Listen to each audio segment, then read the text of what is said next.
আমি Romanian consulate অফিসে সরাসরি কথা বলার পর হ্যালো এভরিওয়ান, আসসালামু আলাইকুম। আই হোপ সবাই ভালো আছেন।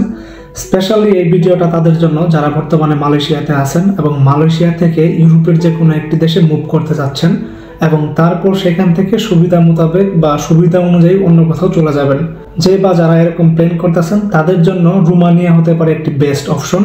কেননা বর্তমান সময়ে রোমানিয়ার যে ভিসা রেশিও সেটা অনেকটাই হাই, বলা যায় যে 90% প্লাস। তাদের ডকুমেন্টস, ওয়ার্ক পারমিট সব কিছু ঠিক থাকবে, তাদের ভিসা পাওয়ার পসিবিলিটি 90% প্লাস থাকে। এই ভিডিওতে পর্যায়ক্রমে আলোচনা করব কারা কারা মালয়েশিয়া থেকে রোমানিয়ান ওয়ার্ক পারমিটের জন্য অ্যাপ্লাই করতে পারবেন বা ভিসার জন্য অ্যাপ্লাই করতে পারবেন, কি কি ডকুমেন্টস লাগবে এবং স্যালারি রেঞ্জ কেমন রোমানিয়াতে বর্তমান সময়ে।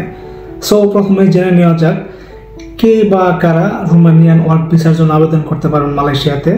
আমি রোমানিয়ান কনসুলেট অফিসে সরাসরি কথা বলার পর যতটা জানতে পারছি, আপনাদের যাদের কাছেই ওয়ার্ক পারমিট বা স্টুডেন্ট ভিসা বা বিজনেস ভিসা আছে তারাই রোমানিয়ার ওয়ার্ক ভিসার জন্য অ্যাপ্লাই করতে পারবেন।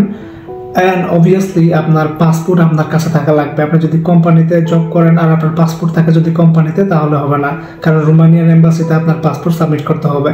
রোমানিয়ার স্যালারি রেঞ্জ কেমন? রোমানিয়াতে বর্তমানে স্যালারি রেঞ্জ 500 থেকে 700 ইউরোর ভিতরে। যে বা যারা টাকা মারবে যে 1000 প্লাস ইউরো স্যালারি, হ্যাঁ এটা আছে যারা স্কিল বা অন্যরকম অন্য বিষয় তাদের জন্য, বা ফ্রেশার যারা যাবে তাদের জন্য সর্বোচ্চ 700 ইউরো পর্যন্ত স্যালারি হবে, এর বেশি হবে না। এর বাইরে যারা বলবে আই হোপ তারা চাপা মারতেছে। সো আপনাদেরকে কি কি ডকুমেন্ট সাবমিট করতে হবে রোমানিয়ান ওয়ার্ক পারমিটের জন্য? প্রাথমিক পর্যায়ে রোমানিয়ান ওয়ার্ক পারমিট অ্যাপ্লাই করার জন্য আপনাকে আপনার একটি ভ্যালিড পাসপোর্ট সাবমিট করতে হবে বা পাসপোর্ট কপি সাবমিট করতে হবে, যেটা মেয়াদ থাকতে হবে মিনিমাম 1 বছর। আপনার একটি ভ্যালিড ভিসা থাকতে হবে, ওয়ার্ক এক্সপিরিয়েন্স থাকতে হবে। তারপর বাংলাদেশ থেকে আপনাকে একটা পুলিশ ক্লিয়ারেন্স নিয়ে এসে সেটা সাবমিট করতে হবে।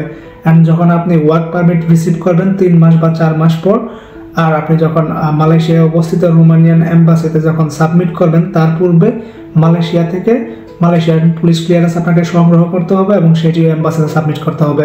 মোটামুটি এই ডকুমেন্টসগুলো বা এই পদ্ধতিগুলোই আপনাকে অনুসরণ করতে হবে। এখনও যাদের কোনো কোশ্চেন আছে তারা কমেন্ট বক্সে কমেন্ট করতে পারেন, অথবা ডিসক্রিপশন বক্সে ফেসবুক পেজের লিঙ্ক দেওয়া আছে, আপনারা সেখানেও আমাকে ইনবক্স করতে পারেন। আমি ট্রাই করবো আপনাদের কোশ্চেনের রিপ্লাই দেওয়ার জন্য। সো সবাই ভালো থাকবেন, সুস্থ থাকবেন। আসসালামু আলাইকুম।